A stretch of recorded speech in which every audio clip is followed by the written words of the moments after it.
Muklis Feni, Dirjen Nilai Budaya Seni dan Film. Yang terhormat Bapak Tubagus Andri Sukmana, Kepala Galeri Nasional Indonesia. Yang terhormat para pembicara Seminar Nasional Membangun Dinamika Seni Rupa Indonesia. Yang terhormat para komentator dan para peserta Seminar Membangun Dinamika Seni Rupa Indonesia. Sebelum acara kita mulai, kami mohon berkenan Bapak Dr. Muklis Feni dan Bapak Tubagus Andri Sukmana untuk duduk di depan. Kami persilakan.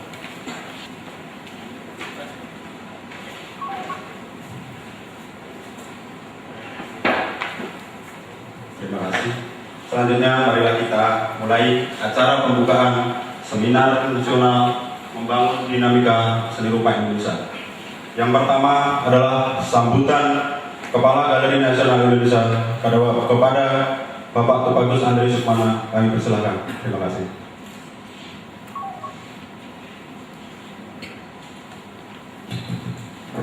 Assalamualaikum warahmatullahi wabarakatuh. Salam sejahtera buat kita sekalian. Bapak Muklis Feni, Dirjen Nilai Budaya Seni dan Film Departemen Kebudayaan dan Pariwisata yang saya hormati, rekan-rekan, kurator, pengamat, akademisi, perupa, dan hadirin sekalian yang saya banggakan. Terima kasih atas kehadirannya pada pagi hari ini dan atas partisipasinya untuk terlibat dalam dialog seminar Membangun Dinamika Seni Rupa Indonesia. Melaporkan bahwa kegiatan Seminar Nasional Seni Rupa Indonesia merupakan kegiatan berkala yang dilaksanakan oleh Galeri Nasional Indonesia yang selalu forumnya berganti-ganti. Beberapa tahun yang lalu diadakan forum dalam bentuk temu virtual Indonesia, dan pada tahun ini dalam bentuk seminar nasional. Kegiatan ini bertujuan untuk menggali dan mengembangkan iklim dialog yang bersifat positif dan produktif di kalangan masyarakat seni rupa, baik itu para pengamat, para seniman, pencinta seni maupun pemerhati dan pelaku seni di seluruh Indonesia. Untuk kali ini kita akan mengangkat tema tentang membangun dinamika seni rupa Indonesia yang dimaksudkan untuk menggali lebih dalam berbagai lapisan persoalan-persoalan seni rupa di Indonesia yang dari berbagai lokasi perkembangan di Indonesia. Dan nanti di dalam topik-topik itu akan diurai persoalan-persoalan mengenai sosok seniman dan proses penciptaan, lalu mengenai sejarah dan sosiologi seni, serta mengenai jejaring dan infrastruktur seni. Kegiatan ini akan berlangsung 2 hari, mulai hari ini dan besok, dan akan di samping akan dibicarakan beberapa tema dan topik tadi, kita memang mengundang narasumber atau pemakalah sekitar 13 lebih, dengan para elaborator, para komentator, dan para pengamat yang lain. Ini juga perlu disampaikan Pak Dirjen, ini pemakalah ini juga disaring atau dipilih dari yang kami undang itu untuk menyampaikan makalah, kemudian kita seleksi, dan yang makalah-makalah yang terpilih itulah yang kemudian hadir sebagai pembicara pada pagi hari ini yang datang dari beberapa provinsi di Indonesia. Kita membangun dinamika seni Indonesia. Saya kira itu yang ingin saya sampaikan. Terima kasih. Assalamualaikum warahmatullahi wabarakatuh. Terima kasih. Direktur Jenderal Nilai Budaya Seni dan Film Bapak Dr. Muklis Feni sekaligus membuka acara resmi. Kepada Bapak kami persilakan. Terima kasih.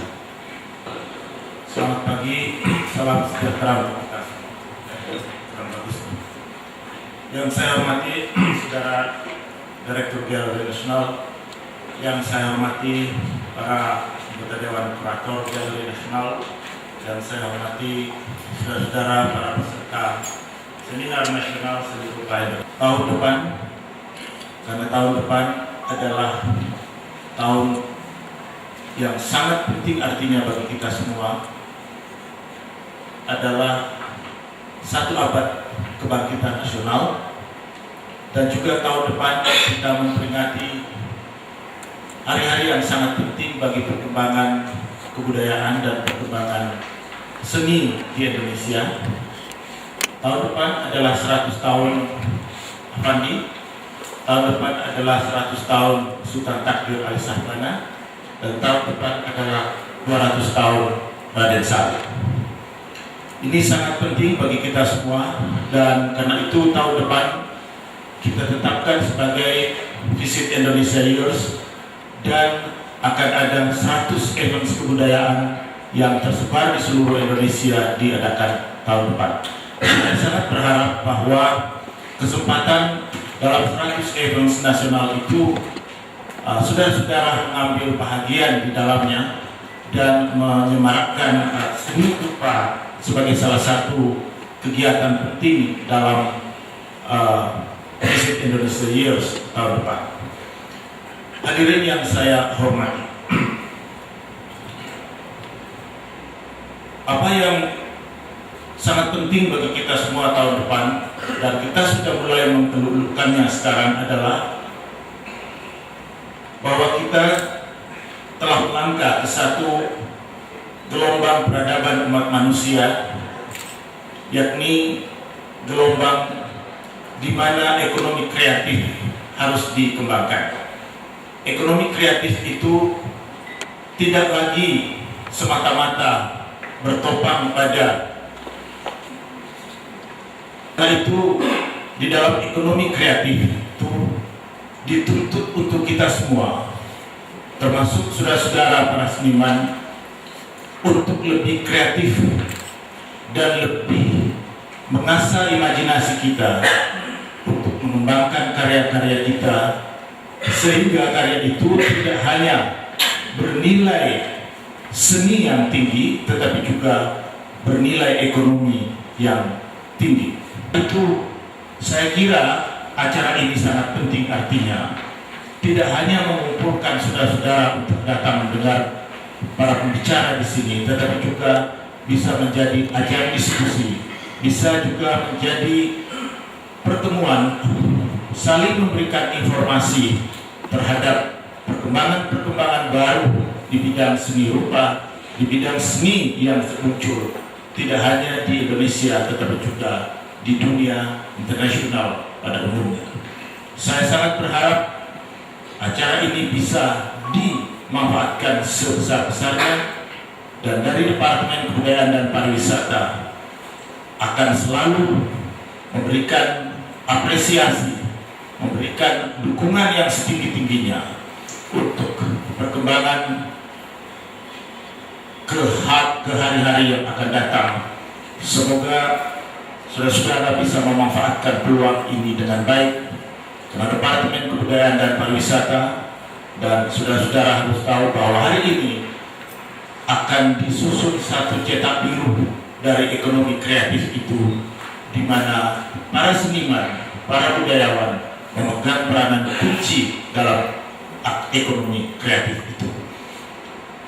Manfaatkan sebaik-baiknya peluang ini dan ambillah porsi yang secepat-cepatnya pada saat yang tepat, di mana Indonesia mulai menyadari, pemerintah kita sangat menyadari dan mulai memberikan perhatian yang sungguh-sungguh bagi pengembangan ekonomi kreatif yang bertopang pada karya-karya seni, karya budaya, dan warisan budaya yang ada di negeri kita. Saya berharap seminar nasional ini bisa menjadi titik tolak kita untuk melangkah dengan baik, saling mengintrospeksi diri, dan saling memberikan komunikasi terhadap perkembangan seni rupa Indonesia. Terima kasih. Dengan ini izinkan saya atas nama Departemen Kebudayaan dan Pariwisata membuka Seminar Nasional Indonesia Seni Rupa Indonesia 2007 dengan tema Membangun Dinamika Perkembangan Seni Rupa Indonesia. Terima kasih. Dengan ini saya nyatakan seminar dibuka dengan resmi. Assalamualaikum warahmatullahi wabarakatuh. Nasional seni rupa membangun dinamika seni rupa Indonesia bisa dimulai. Tetapi sebelum dimulai, kita perkenalkan kepada para peserta seminar untuk dahulu dan nanti dilanjutkan dengan pembicara atau konversasi pertama. Atas perhatian semuanya, dan marilah acara pembukaan ini kita tutup bersama dengan bacaan alhamdulillah bersama-sama. Alhamdulillahirabbil alamin. Terima kasih.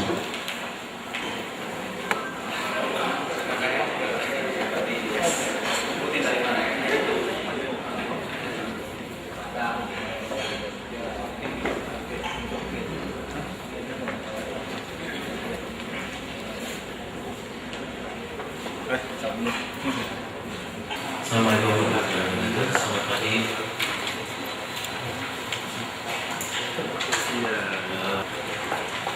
Hari ini akan mulai. Saya ingin memberikan pimpinan kita karena kemarin ini belum ada yang belum datang. Jadi sesuai dengan posisi duduk begitu ya, memang diatur ada yang pembicara yang bagian pada sesinya di depan dan kemudian ada teman-teman yang menjadi pembicara pada sesi kedua dan ketiga nanti. Tetapi diskusi ini akan berlangsung dengan prosedur kurang lebih. Setelah di sesi yang pertama, seniman para pemakalah akan memberikan makalah, penyampaian makalah secara langsung, ya, jadi 4 partnya akan bicara dan teman-teman yang berbicara waktu yang diberikan untuk berbicara sangat pendek sebenarnya kalau menimbang makalah yang disampaikan teman-teman, jadi 15 menit saja supaya bisa memberikan pokok pikiran dan kita akan bicara langsung saja berurutan sehingga nanti mudah-mudahan pertanyaannya bisa langsung atau bisa menghubungkan satu bagian dengan bagian yang lain. Kemudian setelah itu akan dilangsungkan sesi pertanyaan dan saya akan memberi kesempatan pertama-tama pada teman-teman yang menjadi panelis dan para pembicara lain yang ada di 2 meja ini untuk memberikan tanggapan terlebih dahulu, mungkin sampai 2-3 orang. Dan setelah itu saya akan memberikan kesempatan pada teman-teman yang lain untuk memberikan atau memberikan pertanyaan atau komentar. Ya, demikian kurang lebih jalannya di acara yang akan kita lakukan hari ini. Yang kita sudah telah 40 menit kurang lebih. Li Jengki ya, bisa dipanggil demikian. Lahir di Denpasar tanggal 2 Juni tahun 1995. Menempuh pendidikan di antropologi di Fakultas Sastra Universitas Udayana. Juga sempat atau pernah belajar di Silogis di Denpasar. Kini aktif bekerja sebagai koordinator program budaya di Yayasan Metropoli Indonesia yang bergerak di bidang seni budaya untuk anak-anak desa. Makalah yang akan disampaikan berjudul Dewa Putumoko dari Tradisi Menuju Modern. Sosok Dewa Putumoko ini kita ketahui banyak memberikan pengaruh pada perkembangan para seniman yang bekerja di masa kini. Misalnya yang paling sering diangkat adalah karya-karya Murniarsi almarhum yang banyak di. Selamat pagi semua. Yang pertama saya ucapkan terima kasih kepada Bapak yang telah memberi kesempatan kepada saya juga untuk berbicara untuk pertama kalinya dalam forum ini.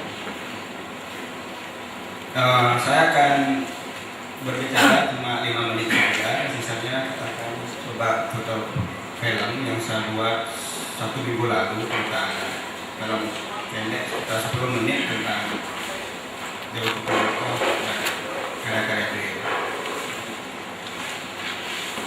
Kalau saya melihat dalam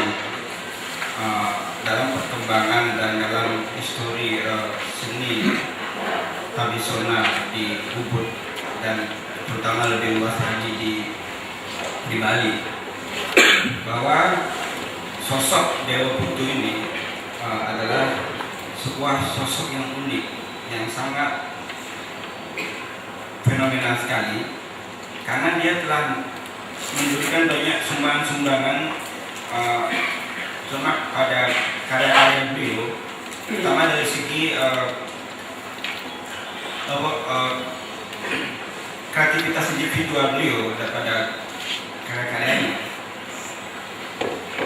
Pada awal mula itu lebih banyak para pelukis lebih banyak melukis tentang tema-tema wayang yang bersumber dari epos Mahabharata dan juga Ramayana. Terima kasih.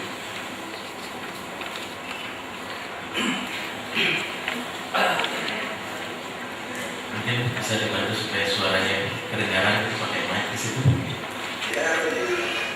Mungkin bisa dikomentar ya, maksudnya sebab mungkin mau bahasa Bali jadi. Ya, karena waktu saya bikin film ini sangat mendadak sekali dengan pakai bikin kamera, jadi rasanya kurang bagus. Pada saat ini beliau menjelaskan kenapa dia ngambil video-video seperti itu, ada panjang sebagainya.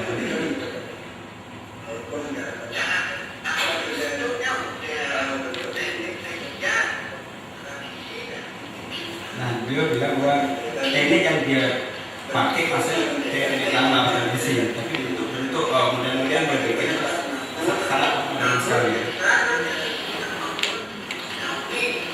Terus pakai kuas dari bambu yang dipecah, kuasnya dari batang bambu yang dipecah.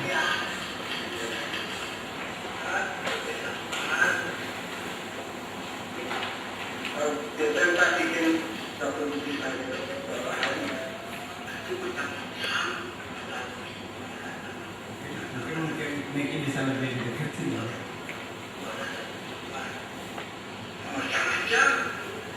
Pernah belajar mungkin sudah dicapai.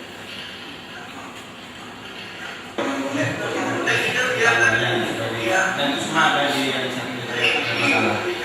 Kang Hardiman ini, Kang Pri Hardiman ini, Hardiman lahir di Garut tahun tanggal 7 Mei tahun 2007, lulus di Seni Rupa IKIP atau UPI Bandung, kemudian bekerja sebagai staf pengajar di jurusan Seni Rupa Universitas Pendidikan Ganesha Undiksa Bali. Pak Mas Hardiman aktif mengajar di berbagai media, termasuk jurnal kajian budaya di Universitas Udayana, kemudian juga menulis di berbagai media massa seperti Kompas, Gatra, Media Indonesia, Bali Post, dan Majalah Pusaka. Bekerja juga sebagai kurator, menyelenggara beberapa pameran, dan kini atau sejak tahun 1992 aktif melakukan penelitian tentang seni lukis kaca di Nagasepaha Bali. Makalah yang akan disampaikan judul Jero Dalam Dia, Rintis Seni Lukis Kaca Nagasepaha. Saya akan menyampaikan makalah sangat sederhana tentang profil Jero Dalam Dia, seorang perintis seni lukis kaca di desa Nagasepaha. Dibacanya kalau dibalik menjadi Nagasko, ya. Tapi biar gampang diingat, lebih baik kita ucapkan saja Naga, kasih itu baru Sepaha. Dalam peta pariwisata sebenarnya hampir tidak pernah disebut, ya. Di Nagasko ini letaknya sekitar 7 km dari pusat kota Singaraja, sebuah kota kabupaten di Bali Utara yang sebenarnya adalah bekas ibu kota Sunda Kecil, bekas ibu kota Provinsi Bali. Kemudian atas satu kekuasaan, ibu kotanya digusur pindah ke Denpasar. Maka sekarang kota bersejarah itu adalah kota paling merana mungkin di Bali, ya, di mana saya hidup dengan merana juga saya. Tetapi ada yang menarik dari Bali Utara ini adalah sejarah masuknya kebudayaan luar Bali. Pintunya adalah dari Singaraja ini, atau Singaraja itu nama kota, nama kabupatennya Buleleng, ya. pintu masuk berbagai budaya di situ. Bagaimana kebudayaan Cina masuknya lewat situ. Bagaimana kebudayaan Jawa, Banten, Bugis dan lain-lain masuknya lewat situ. Jadi di Singaraja ini peninggalan sejarah masih sangat bagus, sangat dipelihara. Yang menarik, berbagai hal yang masuk dari luar Bali itu, kecuali lukisan kaca. Lukisan kaca di Nagasebo ini adalah lukisan pertumbuhannya yang diskontinuitas dengan perkembangan si lukis kaca di Indonesia, di Jawa, sepanjang pantai utara, dan di Sumatera. Jadi ini tidak terkait, tidak ada hubungannya. Jadi ceritanya dulu, Pak Jero Dalandia ini adalah seorang dalang yang juga seorang pembuat wayang kulit, ya. Tahun 70-an, 60-an, 70-an Pak Jero Dalandia, tahun 50 sampai 70 itu termasuk salah seorang dalang populer di Bali, khususnya di Bali Utara, ya. Suatu hari Pak Jero Dalandia didatangi oleh penggemarnya yang meminta dibuatkan wayang, tapi bukan wayang kulit. Yang diminta adalah wayang pada kaca, lukisan kaca gitu. Pak Jero Dalandia sebelumnya tidak pernah melihat ada lukisan di atas permukaan kaca. Pemesannya balik ke kampungnya, Pak Jero Dalandia bolak-balik meneliti kaca itu, mengamati, meneliti. Dia merasa aneh, kenapa ada warna di belakang kaca gitu? Dari mana? Di sini nggak ada kertas. Baru dia bingung. Akhirnya dikorbankan kaca itu, lukisan kaca dikerik, lapis demi lapis terkuak. Oh ternyata catnya nempel pada kaca. Nah, lalu dia mencoba membuat. Yang pertama dibuat adalah bahan-bahan yang biasa dia pergunakan untuk mewarnai wayang. Nggak nempel. Baru dia panik. Kemudian ketemu jelaga. Itu adalah pewarna yang dibuat dari bunga api, ya. Ini pada Jero Dalandianya dibuat dari jaga, kemudian nempel. Ketika masih memilih warna, beliau bingung. Ketemu cat kayu, pakai cat kayu. Ternyata bisa, berhasil lah. Tetapi lukisan kaca pertama, ini kalau diperlihatkan ini lukisan kaca pertama masih tersimpan di salah seorang kolektor warga desa di situ. Ini terbalik karena Pak Dalang berpikirnya seperti berpikir melukis di atas permukaan kertas, kanvas gitu. Jadi tangannya terbalik, yang tangan satu hilang karena ini tangannya yang itu dikerjakan terakhir. Berarti kan pada lapisan paling belakang, paling dalam di kaca nggak nampak gitu. Padahal kaget gitu. Ada apa? Pertama dia berpikir pasti ada setannya di kaca ini gitu. Terus ternyata terbalik katanya. Nah setelah itu dia mengerti. Dari yang menarik lukisan pertama ini latar belakangnya disapu dengan cat rata saja. Warnanya rata. Ketika saya tanya kenapa ini kok rata, tidak ada setting, tidak ada adegan, tidak ada apa gitu. Wayang kan begitu katanya. Jadi konsepnya yang ada di kepala Pak Jero Dalang ini adalah konsep wayang kulit pertunjukan. Latar kemudian dia terus melukis, kebetulan juga popularitasnya sebagai dalang wayang mulai surut, kalah oleh pendatang baru yang lebih ngepop, yang lebih sesuai dengan orde baru pada waktu itu. Jadi ceritanya tentang KB dan lain-lain. Sementara Pak Dalang tidak suka ber-KB gitu ya, kalah mulai popularitasnya. Nah perkembangan berikutnya lukisan, kalau kita dulu gambar ini Pak, biarkan ini. Enggak, yang berikut ya. Nah, ini campur tangan kemudian masuk ke Nagasebo, antara lain dari pemerintah daerah. Dan yang menarik dilirik oleh Departemen Perindustrian pada waktu itu. Ini dianggap hasil industri. Maka kelompok atau komunitas lukisan kaca di desa itu yang terdiri dari anak, cucu, cicit, dan tetangga yang belasan jumlahnya diberi nama UD Desain Baru. UD itu usaha dagang. Ini menarik. Terlibat Departemen Perindustrian di sana, diambilkan kredit lunak gitu ya. Wah macam-macam, pokoknya dianggap ini adalah komoditas gitu kan. Keterlibatan itu bukan hanya soal modal, bukan soal pelabelan dan lain-lain, tetapi juga keterlibatan terhadap artistik gitu. Jadi Singaraja kalau sudah kaya, sudah pernah jualan jeruk ke Jakarta bertruk-truk, nah tandanya itu lukisan kaca di rumahnya ada. Jadi nggak sembarang kan. Saya punya uang 100.000 bisa beli lukisan kaca, tapi karena belum pernah bawa jeruk ke Jakarta bertruk-truk nggak berani gitu. Lukisan kaca ini disembunyikan aja dulu. Nah sekarang bisa. Nah lukisan kaca berkembang, tetapi ya kan komunitasnya tetap kecil, penikmatnya juga tetap kecil.